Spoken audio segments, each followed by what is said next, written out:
Bihari Jaya Radha Madhava Jaya Kunja Bihari Radha Madhava Jaya Kunja Bihari Gopijanna Vallabha Jaya Girivanadari Jaya Gopijanna Vallabha Jaya Girivanadari Gopijanna Vallabha Jaya Girivanadari Jaya Gopijanna Jaya Girivanadari Yashodanandana Jaya Brajajana Ranjana Yashodanandana Jaya Brajajana Ranjana Yashodanandana Jaya Brajajana Ranjana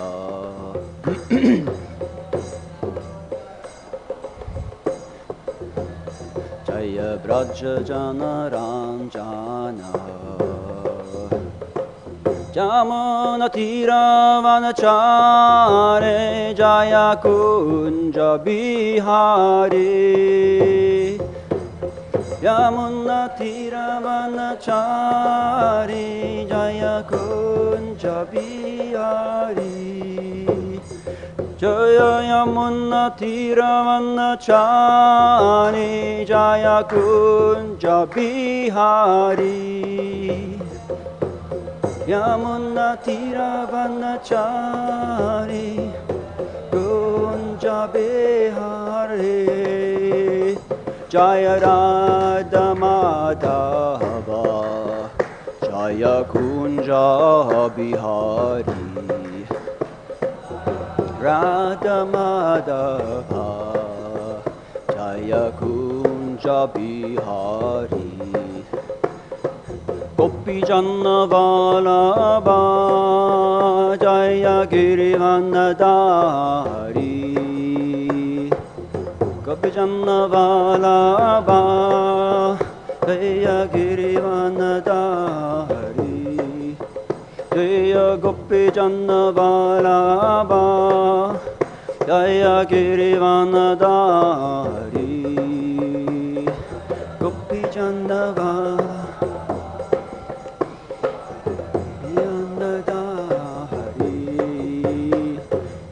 Yashodanandana Jaya Brajajana Ranjana Yashodanandana Jaya Brajajana Ranjana Yamuna Tiravanachare Jaya Kunja Bihari Yamuna Tiravanachare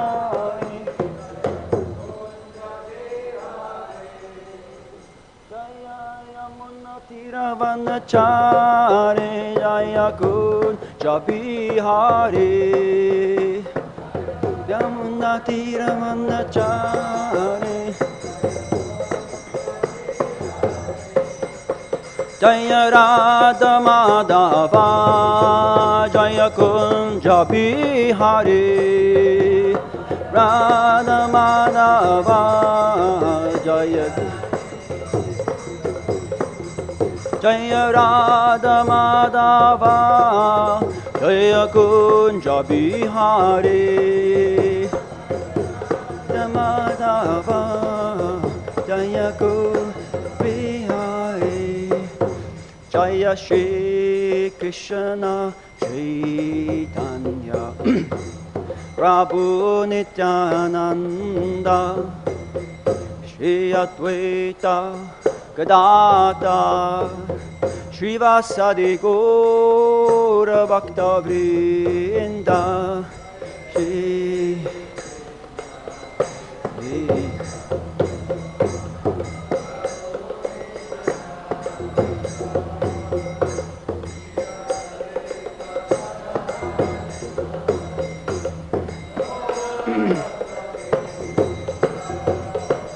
Hare Krishna, Hare Krishna, Krishna Krishna, Hare Hare, Hare Rama, Hare Rama, Rama Rama, Hare Hare, Hare Krishna.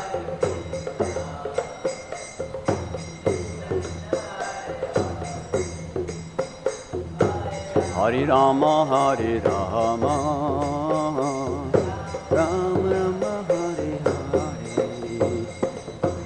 Hare Krishna, Hare Krishna, Krishna Krishna, Hare Hare, Hare Rama, Hare Rama, Rama Rama, Hare Hare, Hare Krishna.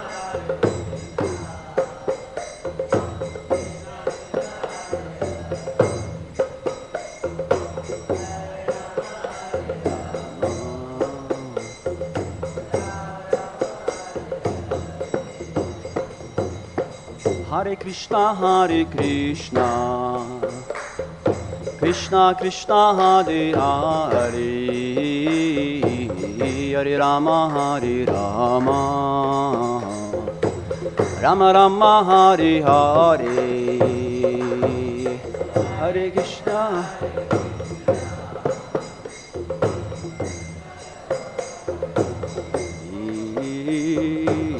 Hare Rama, Hare Rama, Rama Rama, Hare Hare, Hare Krishna, Hare Krishna, Krishna Krishna, Hare Hare, Hare Rama, Hare Rama, Rama Rama, Hare Hare, Hare Krishna, Hare Krishna.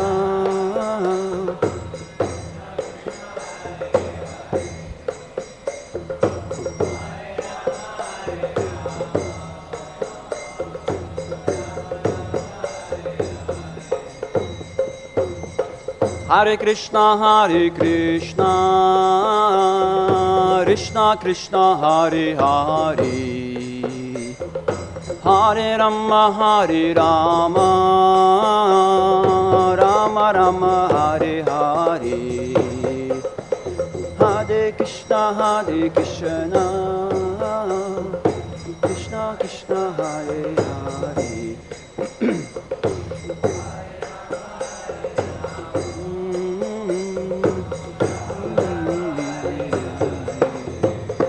Hare Krishna, Hare Krishna, Krishna Krishna, Hare Hare, Hare Rama, Hare Rama, Rama Rama, Hare Hare, Hare Krishna, Hare Krishna, Krishna Krishna, Hare Hare.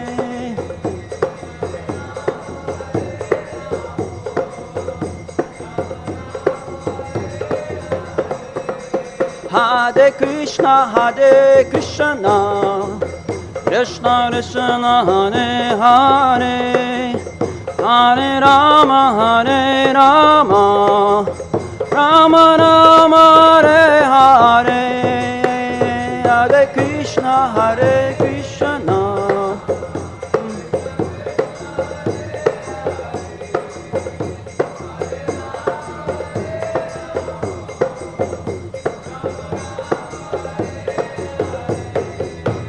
Hare Krishna, Hare Krishna, Krishna Krishna, Hare Hare, Hare Rama, Hare Rama, Rama Rama, Hare Hare, Hare Krishna, Hare Krishna.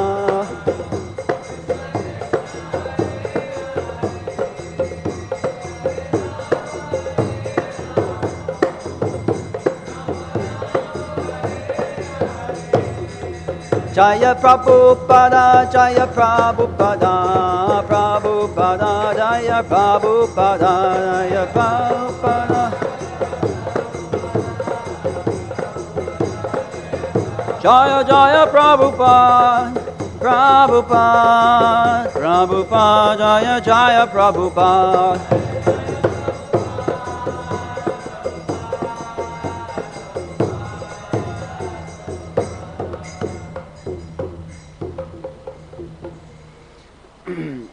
Shri Harinam Sankirtan Yagya Ki. Thank you, Prabhu. Nantikoti Vaishnavrinda Ki. Grantaraj Srimad Bhagavatam Ki. Srila Prabhupada Ki. Gaur Pramanandi.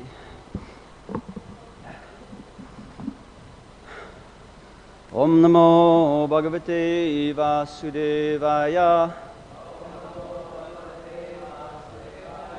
Om Namo Bhagavate Vasudevaya.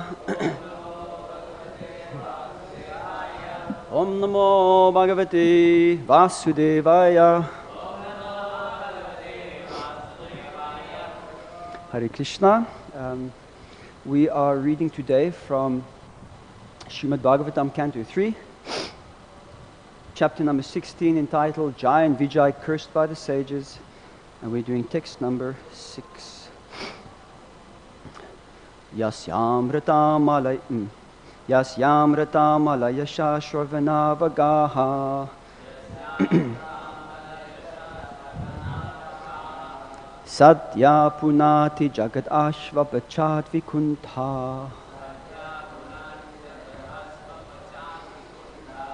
Soham bhavadbhya upalabdha-sutīrtha-kīrtiś. Chindyāṁ sva-bāhum pratikūla-vṛttim. yasyāmṛtāmala-yaśaḥ-śravaṇāvagāhaḥ. sadyaḥ punāti jagad āśvapacāt vikuṇṭhaḥ. Soham bhavadbhya upalabdha-sutīrtha-kīrtiś. Chindyāṁ sva-bāhum pratikūla-vṛttim. yasyāmṛtāmala-yaśaḥ-śravaṇāvagāhaḥ. sadyaḥ punāti jagad āśvapacāt vikuṇṭhaḥ. Soham bhavadbhya upalabdha-sutīrtha-kīrtiś. Chindyāṁ sva-bāhum pratikūla-vṛttim.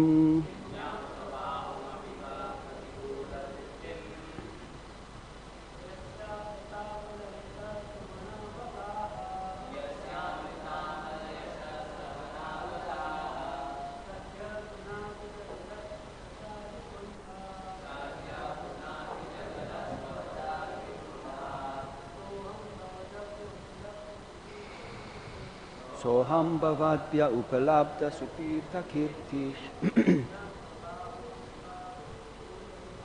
Chindyāṁ sva-bāhum pratikūla-vṛttim.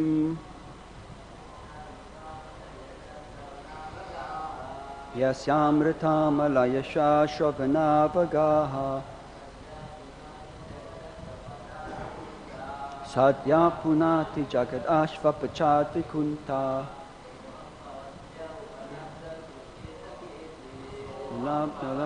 upalabdha-sutīrtha-kīrtiś. Chindyāṁ sva-bāhum pratikūla-vṛttim. Mataji's.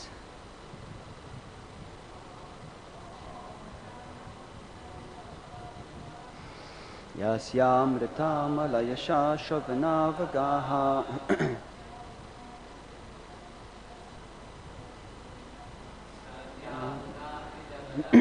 Pratikūla. Soham bhavadbhya upalabdha-sutīrtha-kīrtiś.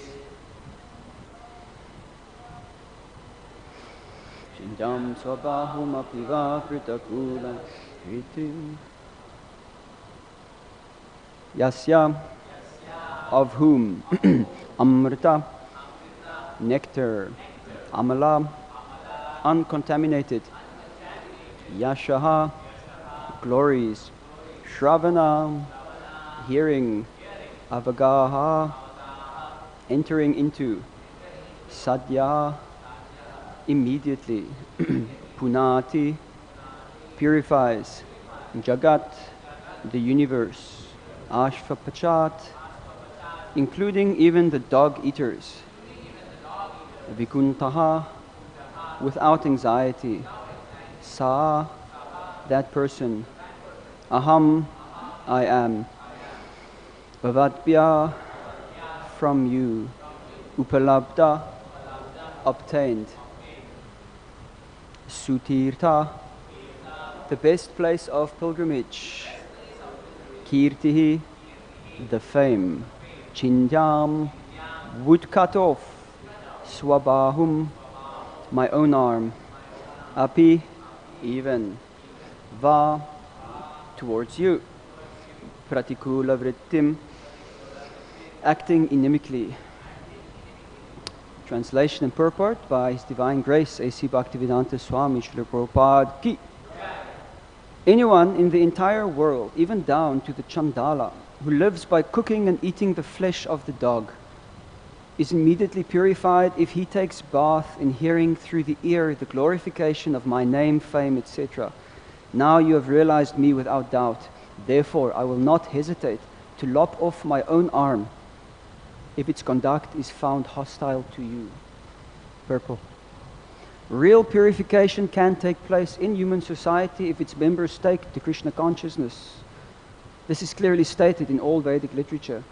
Anyone who takes to Krishna consciousness in all sincerity, even if he is not very advanced in good behavior, is purified. A devotee can be recruited from any section of human society, although it is not expected that everyone in all segments of society is well behaved. As stated in this verse and in many places in Bhagavad Gita, even if one is not born in a Brahman family, or even if he is born in a family of chandalas, if he simply takes to Krishna consciousness, he is immediately purified.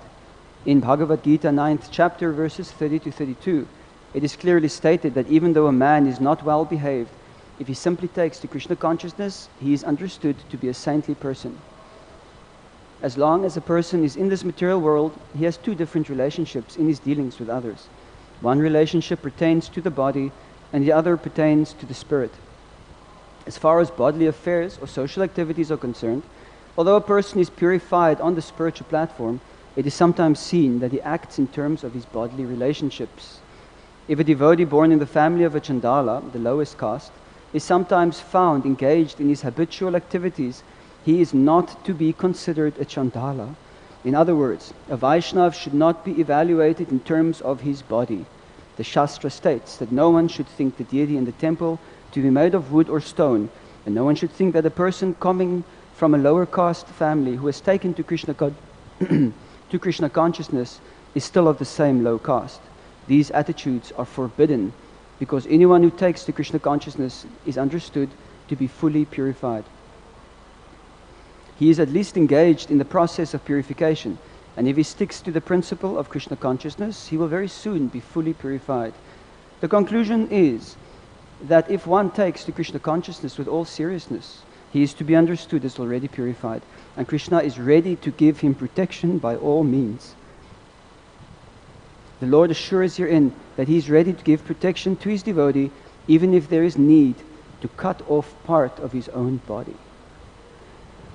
Om Jnanam Timirandasya Jnananjala Shalakaya Chakshurunmilitam Yena Tasmai Shri Guruve Namaha Shri Chaitanya Manobhishtang Sthapitang Yena Bhutale Swayang Rupa Gadamayang Tadati Swapadantikam Vandeham Shri Guru Shri Utapada Kamalang Shri Gurun Vaishnavangscha Shri Rupang Sagrajatang Sahagana Ragnatang Vitam Tam Sajivam Satvaitam Savadutam Prijana Saitam Krishna Chaitanya Devam Shri Radha Krishna Padan Sahagana Lalita Shri Vishakan Vitangscha He Krishna Karuna Sindho Dino Bando Jagatpate Gopisha Gopika Kanta Radha Kanta Namostute Tapta Kanchana Gaurangi Radhe Vrindavaneshwari Vrishabhanu Sutta Devi Pranamami Hari Priye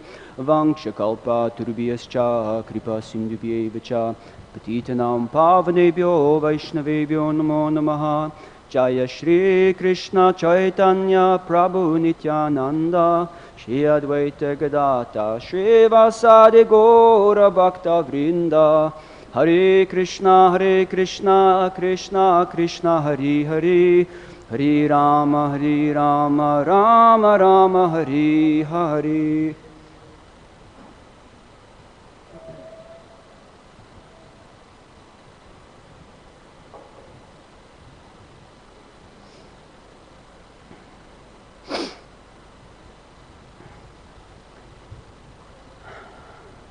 So this verse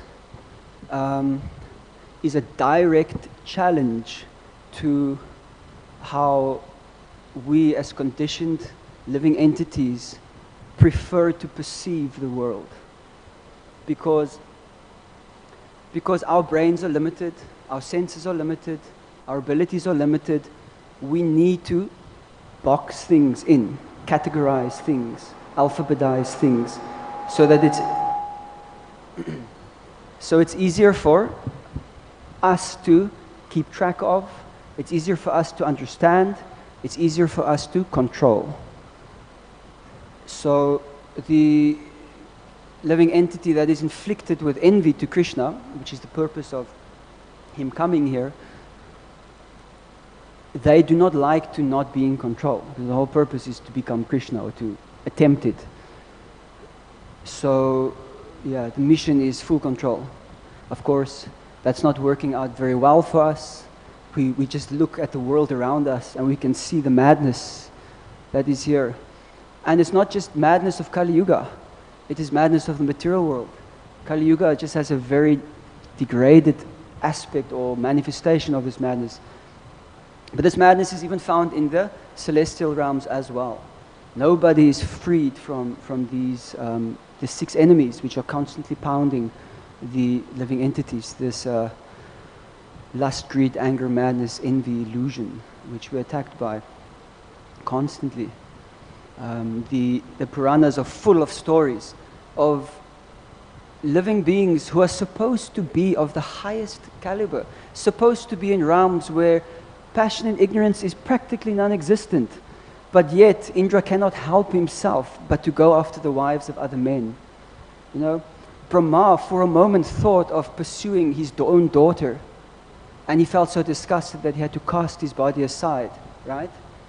There's innumerable such instances.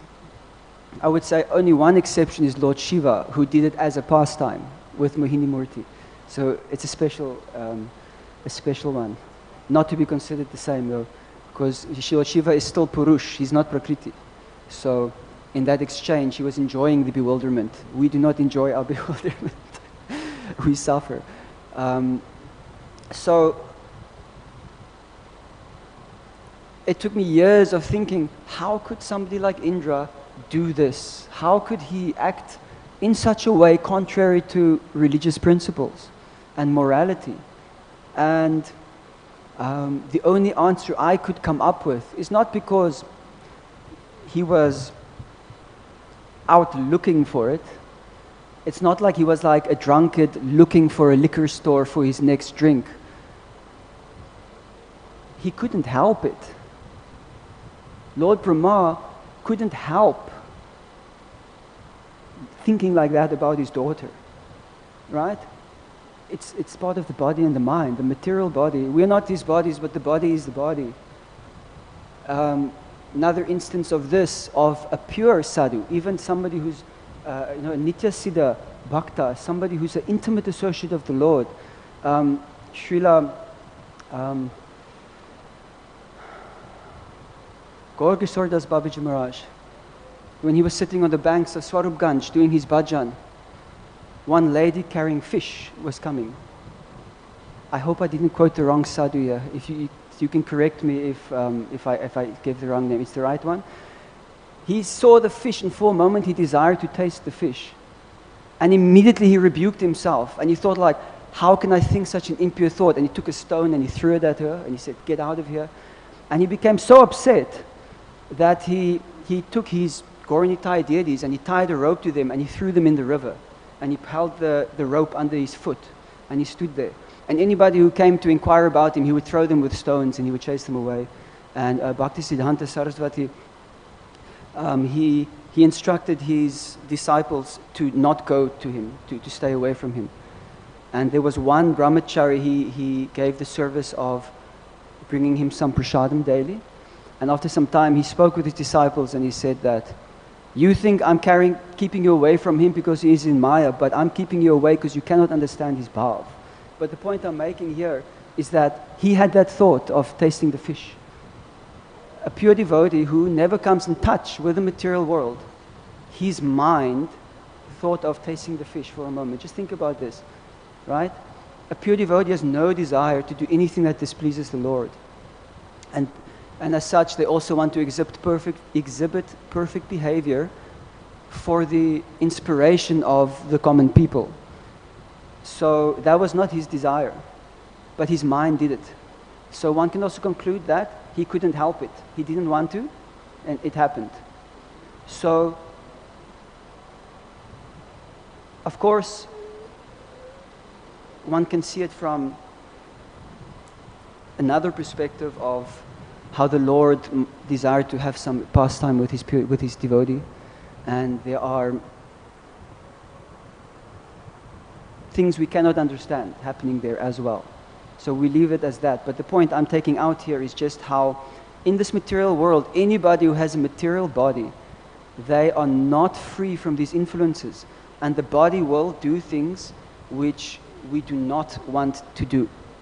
Now bringing this all the way back down to where we are, and Prabhupada is actually in this purport really connecting to us on this level, although this is applicable to everyone all the way up to Lord Brahma, is that we are habituated to act in a certain way according to our body, according to our history, according to what we brought from past lives, according to all the choices that we've made have culminated into what we are right now.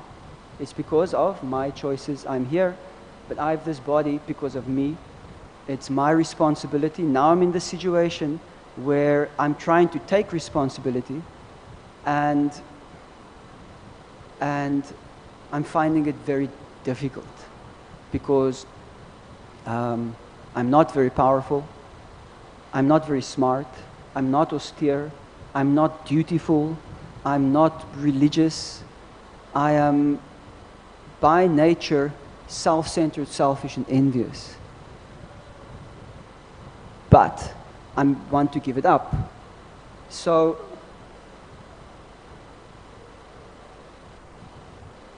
once a snowball has gained momentum rolling down a mountain, it gets bigger and bigger and bigger. Like as it rolls, snow sticks to it and this ball gets so big. And so we're at the back pushing this ball and suddenly we realize that, okay, I want out. So then you go to the other side and you try to stop it. You get flattened. You get stuck inside the ball and like a cartoon, you're like rolling down the hill inside of this ball, knocking your head against stones and stuff. And you're just like experiencing your own, the result of your own actions. So this is how I kind of visualize like my situation. And so when we take to the process of Krishna consciousness, of course, we hear things like, and here it is even said, if you take to Krishna consciousness in all sincerity, even if he's not very advanced in good behavior, he is purified. We hear that by taking Mahaprasad, you get purified. By chanting the name once, you get purified. I don't think anybody can say that after hearing the mantra 10,000 times, which doesn't take a long time to hear 10,000 names, that at least once you didn't hear it. Maybe you didn't know you didn't hear it, but you did, I'm sure. This is why we do it so often, so we increase the chance of us actually hearing. So, but now, in our conditioned way of seeing things, this breaks this box open of how we categorize stuff, because you are like this, you are like this, you are like this, and you know, they say you can't judge a book by its cover, but actually you can. You can read the hand and you can tell everything about a person. You can look in the stars, you can tell everything about the person. There's subtle sciences, you can look at the face and you can understand what the person is thinking. The face is the index of the mind. Yes? But this does not apply somehow to devotees. It's very inaccurate, I found, when I try to scan a devotee. Some things I get right, some things I don't get right, but it's not reliable. And all the time, after some time, I come to the point where I feel ashamed for thinking like this about a devotee after realizing a little bit more of their nature, what's really inside of their heart. And I feel so ashamed thinking, I thought this of this person. I put this person down. I offended this person. So, therefore, this tendency to criticize according to our understandings and judgments should be just cast aside. It is useless. It does not serve us. It does not help us in our devotional practice. And Krishna doesn't like it either. He doesn't like it. But now also we're conditioned to think like this, so it's not just going to stop either. But at least some conscious endeavor should be going to this. So, no, they say that God helps those who help themselves. So this process of Krishna consciousness is not a passive process, especially when you get to the stage of anartha-nivritti, the process of clearing all the unwanted things in the heart. Artha means, they translate it as economic development, but if you think about what is economic development, it means to accumulate desirable things, things which you desire. And somebody who's sane just desires a happy, peaceful, and healthy life. If you have good digestion and good sleep, what more do you need? That's actually the recipe for happiness. So, materially speaking. So, artha is about getting these things. Anartha are the things that you don't want. And for a devotee, and also what artha is different for different people. For a drunkard, liquor is artha. It's very wanted. But for a devotee, pratishta, kutinati, kama, loba, mada, matsarya, these things are not wanted. These are anarthas. Why? Because they stand between us and our prayojan. They stand between us and Krishna. We want to attain the lotus feet of Krishna. We want to attain pure devotional service. So this is standing in between that. So anartha-nivritti is clearing this. Now, it requires active participation. In the beginning, and also kind of throughout, there is a type of passive purification that happens, but that purification is slow, very subtle, and it always brings you to the point of taking responsibility yourself, and also putting some effort in yourself. It will not complete by itself. You have to do something about it.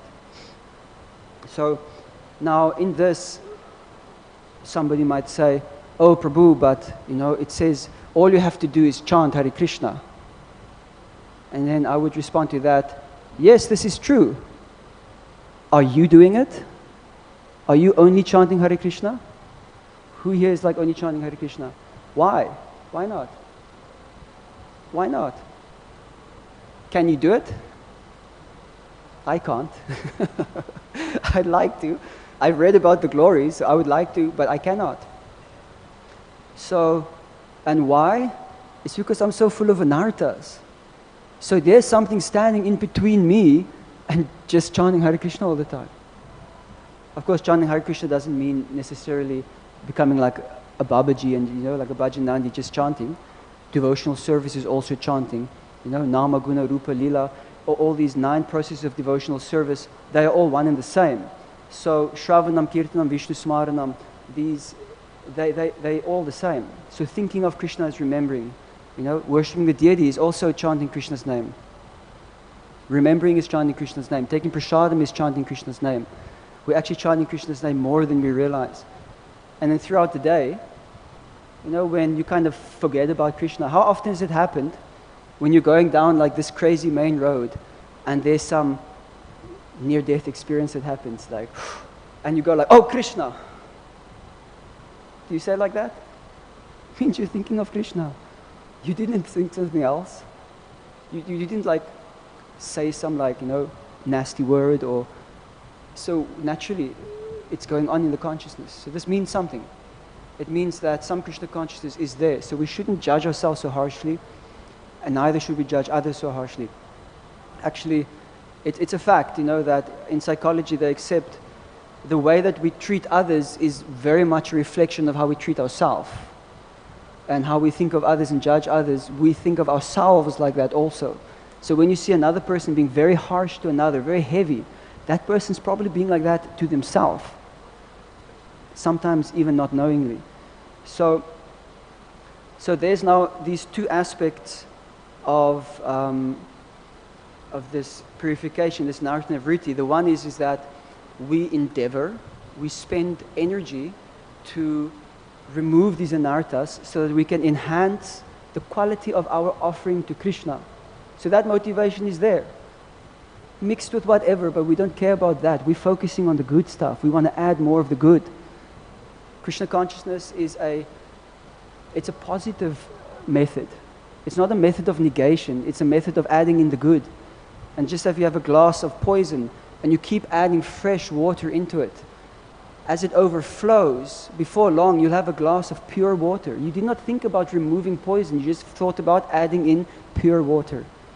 So similarly, although we should be aware of the poison, it's required, we should focus on adding in the good.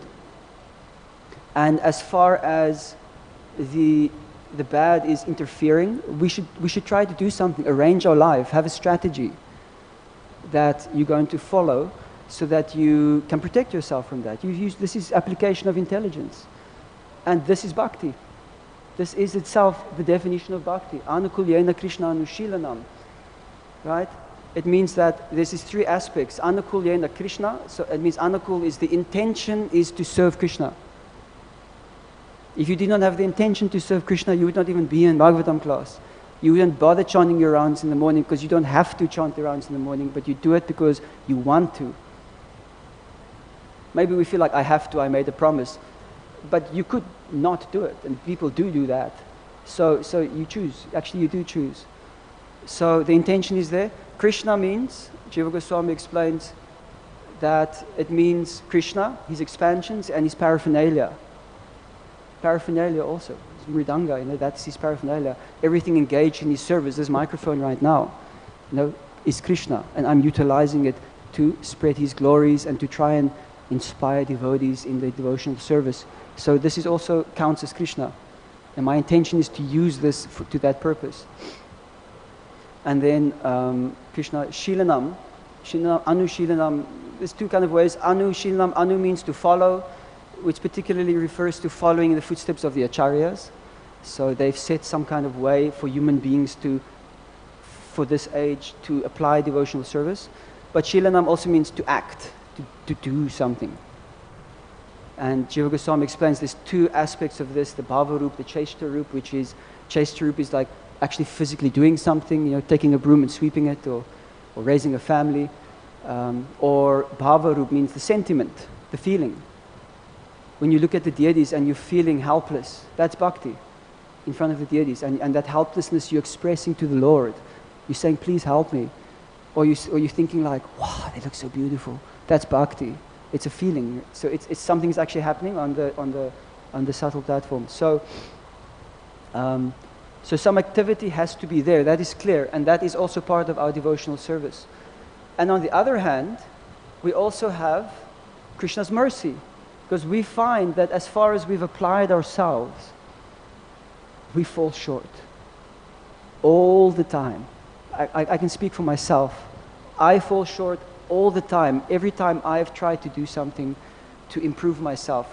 Some success has been there, but there's always certain things which I come across which is bigger than me.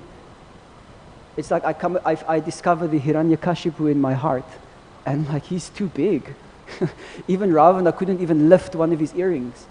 When Ravana went around to get people to help him in his battle against Ram. When he went to Bali Maharaj said, no, I don't want to get involved. But you can help yourself to my treasury. And there was one gigantic earring. big piece of gold. So Ravana's like, oh, that's a lot of gold, you know, like bring that one here. He couldn't lift it. And then he's asking, like, what is this? He says, this belonged to, this is the earring of Hiranyakashipu, whom Vishnu killed. Give Sita back. Don't be a fool. So now I'm coming across this Hiranyakashipu, and it's like, how I can stand up against this? So I require divine intervention. Bhakti-tirtha Maharaj speaks very beautifully about this, about praying for divine intervention, praying for the Lord to come and interfere in our lives, because I am not qualified to manage my own life, because look what has happened to me. It's a mess. Every time I try to do something independently, it's just a mess.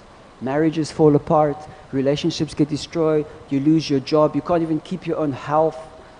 It's mental health, physical health, different ways that it plays out to different degrees.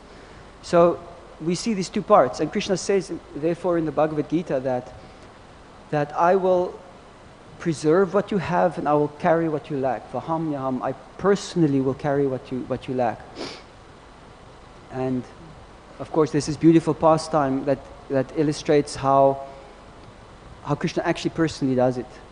Like this one Vaishnava Brahman who was looking at this verse and he thought, this must be a mistake. How can this be that Krishna personally comes? Surely it's like he sends an agent, or through some kind of other means he kind of indirectly comes. So on this little banana leaf he just cut out that word, and he was just a bit puzzled and he thought, I'll think about this later. And so he goes to the market, and then his wife is at home and his two boys come who bring the vegetables which this Brahman had bought. And the wife said, oh, that's so nice that you are assisting this my husband, you know, please come inside, let me give you some prasadam. No, we want to go now, we want to go. We don't want to wait, hang around for him to come back. It's like, why not? It's like, he's very mean to us. It's like, we just did our service, we want to leave. What do you mean? And he said, look, and he slapped us on the back. And his wife was like, how could he be so cruel? So then the story follows, he comes home, his wife chastises him about this. And then he realized, but I never sent these two boys. This was Krishna and Balaram. And then he ran up and he understood his mistake. So Krishna was very kind to assist him like that.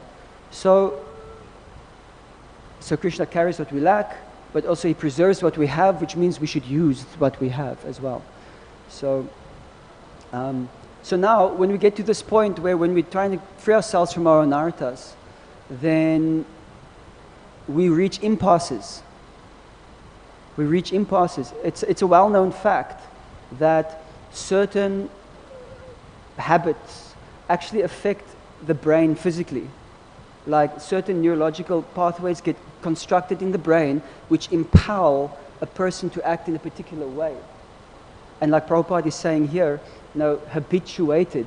It's not just like a subtle thing, there's actually a physical counterpart in the brain as well. For example, somebody who's struggling with an addiction, for example, right?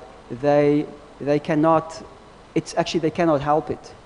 And usually when people who are not struggling with these things hear that, a lot of judgment comes from these people because they think like, you choosing this drink, man.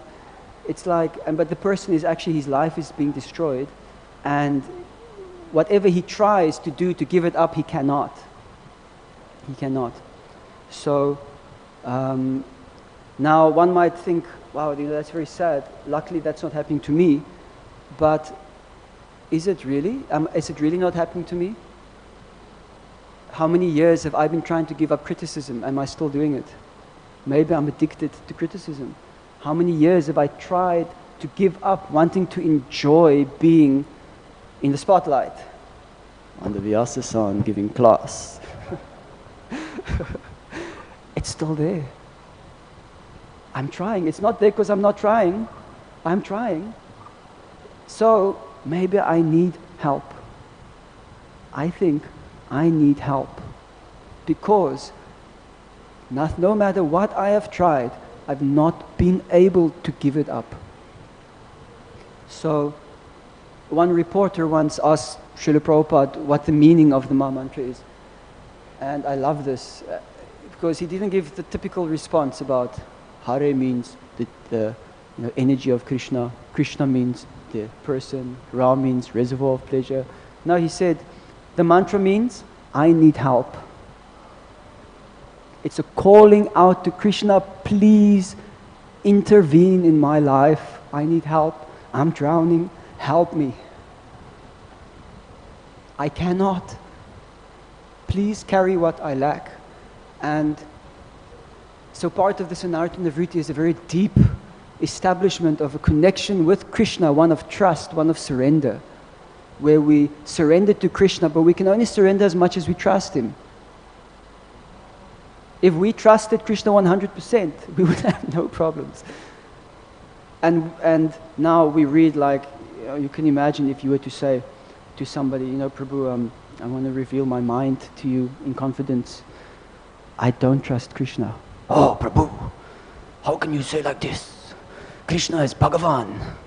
He's the Lord. How you cannot trust Him? It's like, it's what I'm feeling. I'm just being honest. I know that. But where I'm at now is like, I don't feel like I can trust Him beyond this point. Now,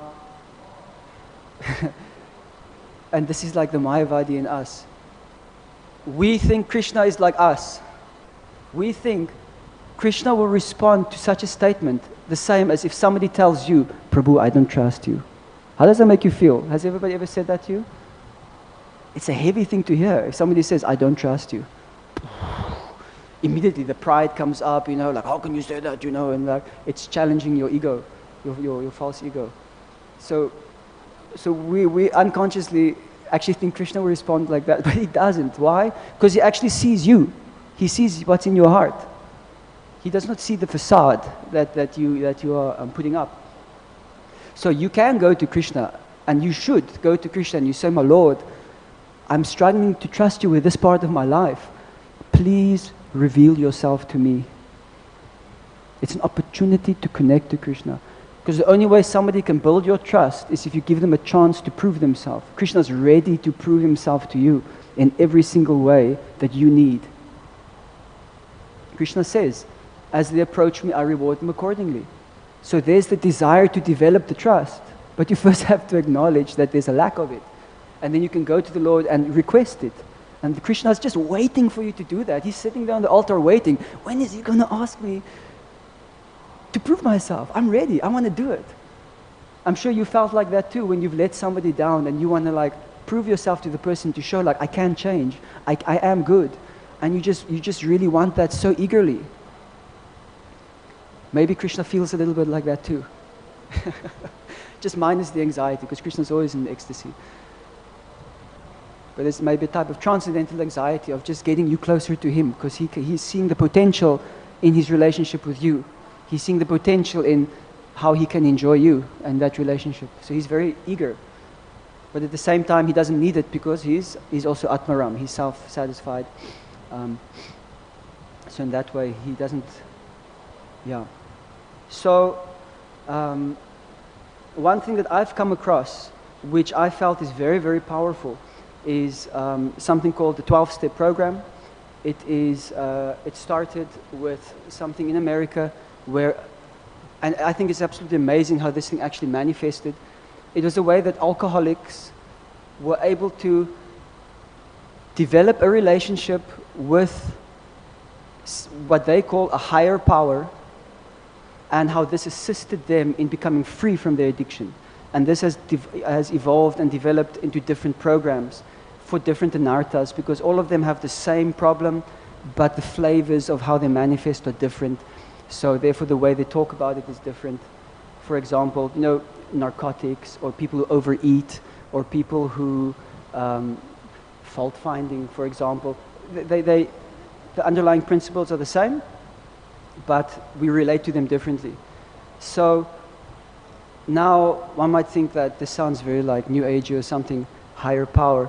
But I will say that even atheists who come to this program, when they surrender to that program and to this way of thinking, a lot of them become theists. They become theists. So just keep that in mind, that says something about this program. Now, this program has been adapted for devotees. It's called the Bhakti Recovery Group. Have you ever heard of this? They call it BRG, 12-step program, Bhakti Recovery Group. It's space where devotees can come. It has a formal set program, so it's not just like a spontaneous thing. You get there and you just talk about things. There's actually like there's literature, you know, there's a way that we talk about certain things.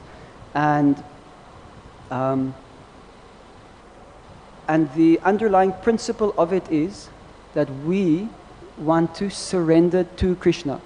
So each step has a process that one follows. It's not just a mental thing. Step one is that I had realized that my life had become unmanageable. This is insanity. Like I cannot manage my life anymore. And then step two is to realize that a power greater than me can restore me to sanity. Of course, we relate to that power as Krishna.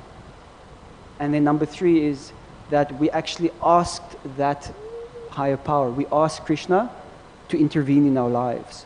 And this is a very deep process. It's not just something you read and just like flip a switch in your brain. It requires a lot of reflection and thought on what does it mean. So when you go to Krishna and you say, I need help, you really, really mean it. It's not just words you like mouthing off. It's full of substance.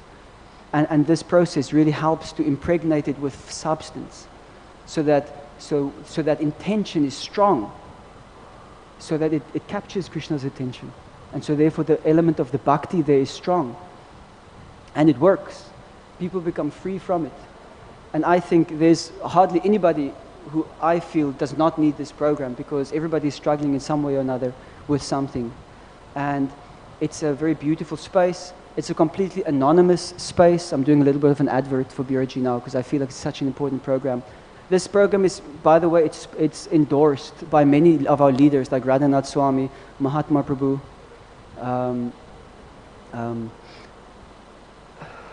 Sachinandana Swami. There's many more devotees who have endorsed it. You can go on the website and you can bhaktirecoverygroup.com and you can see endorsements, testimonials, how they say this is such a wonderful program.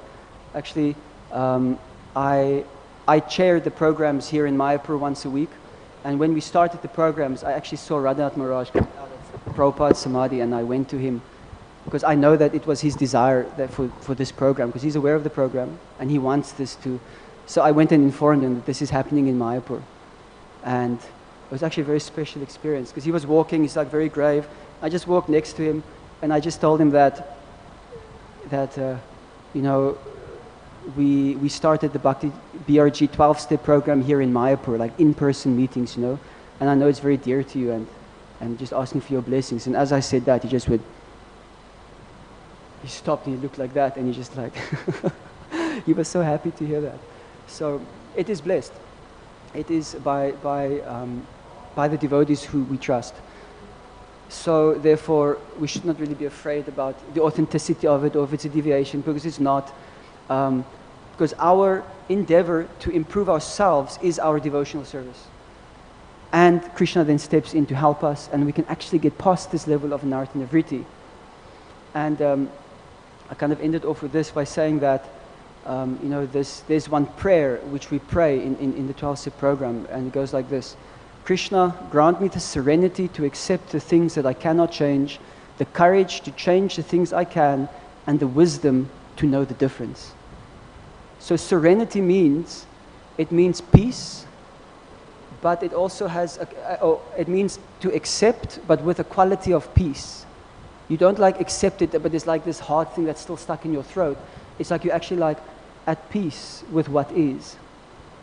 And there's certain parts of ourselves that we cannot change, which we think should not be because it doesn't fit what we think a Vaishnava is, right? But actually, like it says here, where is it? Is it in this one?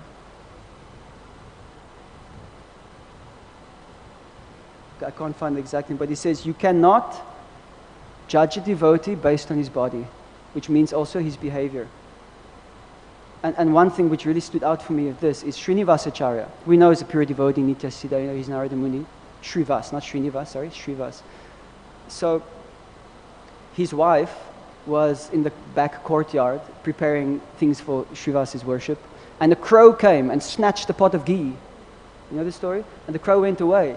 And she started crying.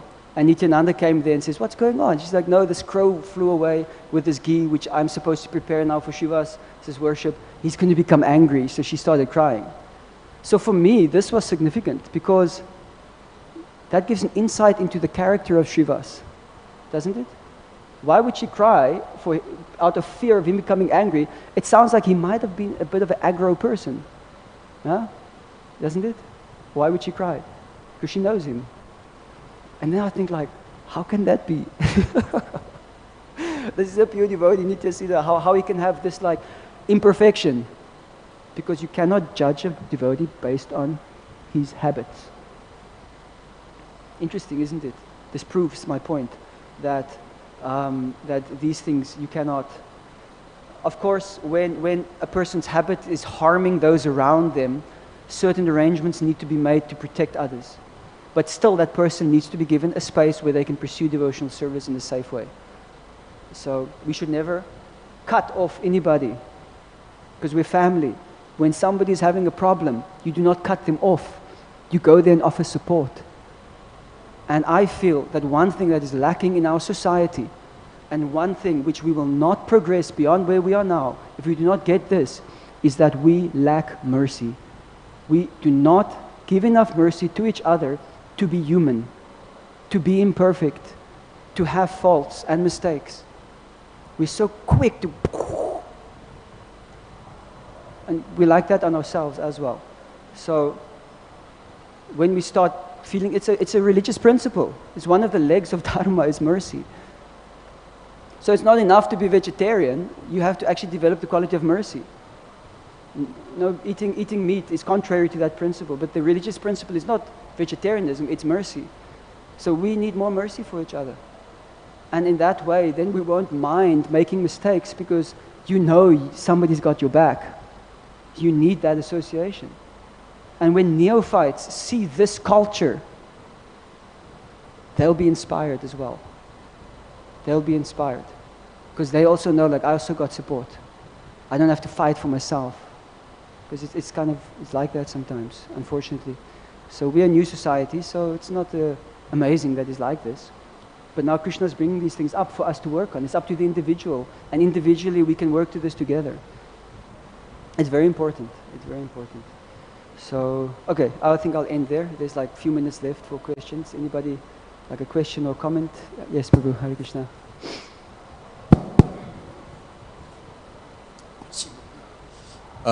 Thank you for a very good point. I came late, but I think I came on the right points I like to hear. And it is mentioned also in Upanishad that this movement is for pure devotees, those who are not envious to the devotees. But as you mentioned, we cannot cut relationship with those who are not able to communicate with others or create havoc in the community.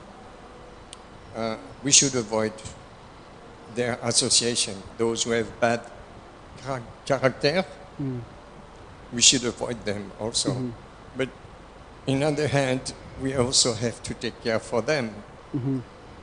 But the point is, if they don't want, they have a bad habit, or still to take intoxication, or to think that they are the center of the universe, we cannot change them. I have tried many years. But it seems that after some time, I feel discouraged to see that that particular devotee doesn't change. Or myself, maybe I have an habit, I don't change. I have to see also from my side, to be subjective. So, what is your suggestion? What do you suggest? Therefore, one ashram is required.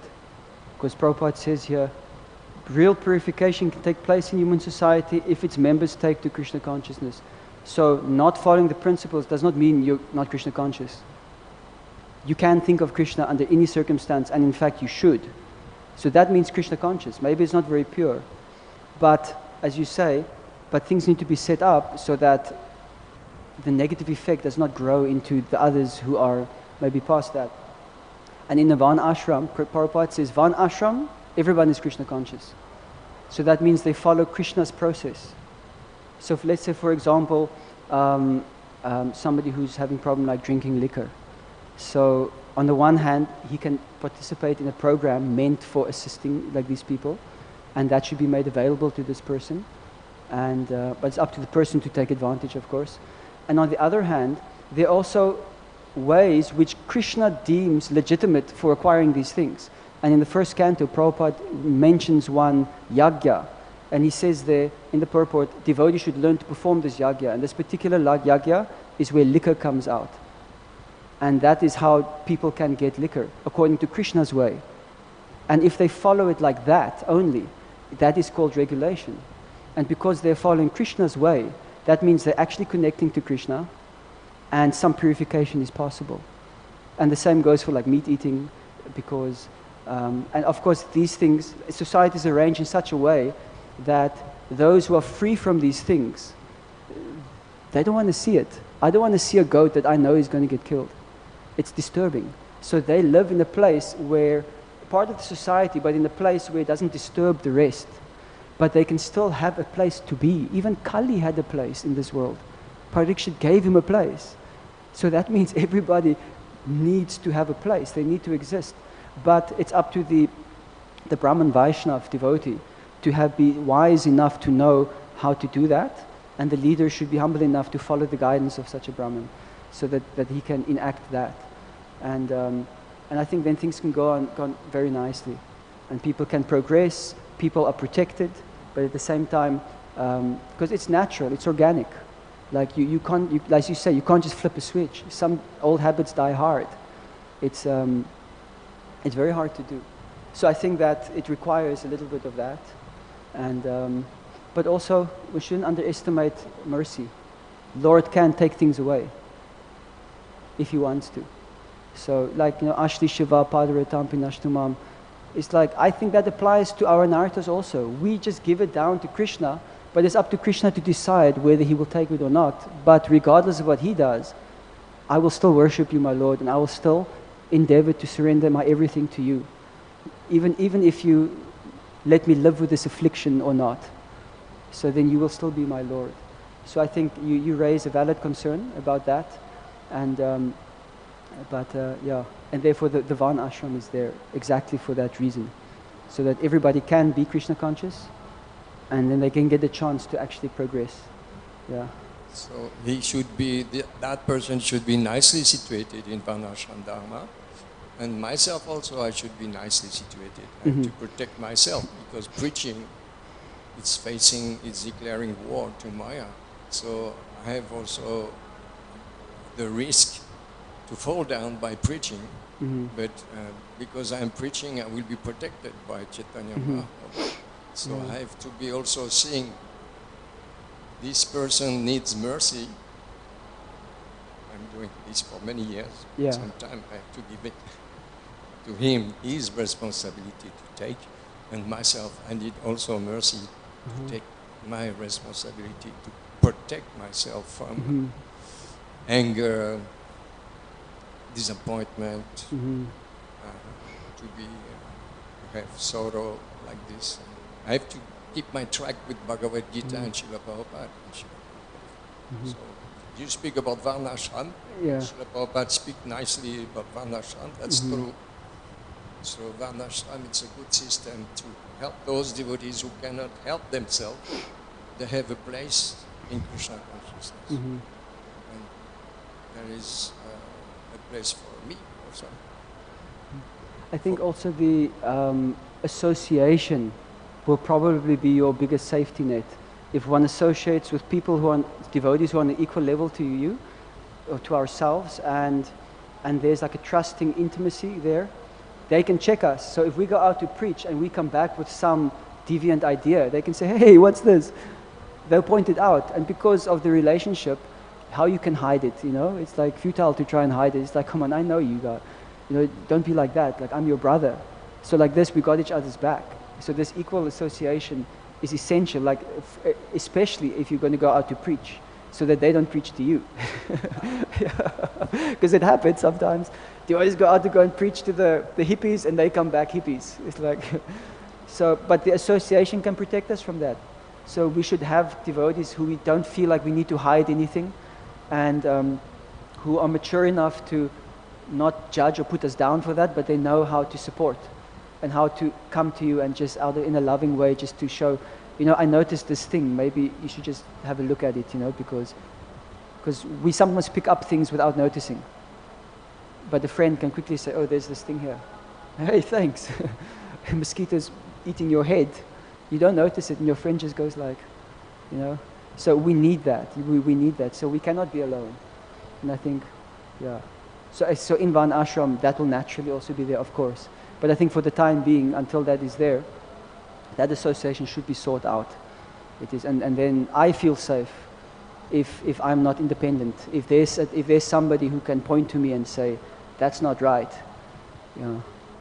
So I feel that, like for the renunciates, therefore they have to associate with each other. And in householder life, the husband and wife at least should have that relationship with each other, because they know each other quite well. And then furthermore, there should be some friends also, because sometimes there's some conflict and it's a bit hard to do that. But ideally, that is sufficient. So I think it's a very important point you bring, because we have to maintain that. And Krishna will assist us as well. Yeah. Will? The last point, Krishna will? Assist us. He will help us to preserve what we have. Yeah. If we ask him to. Yeah. Sorry. Thank you, Prabhu. Thank you very much. Very nice.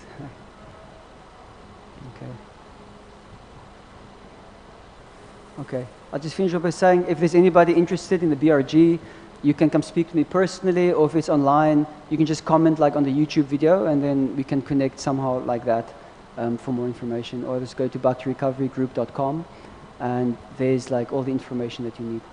Okay, thank you very much. Grantaraj Srimad Bhagavatam ki, Srila Prabhupada ki, Nitai Gaura Premanande Hari Hari Bo.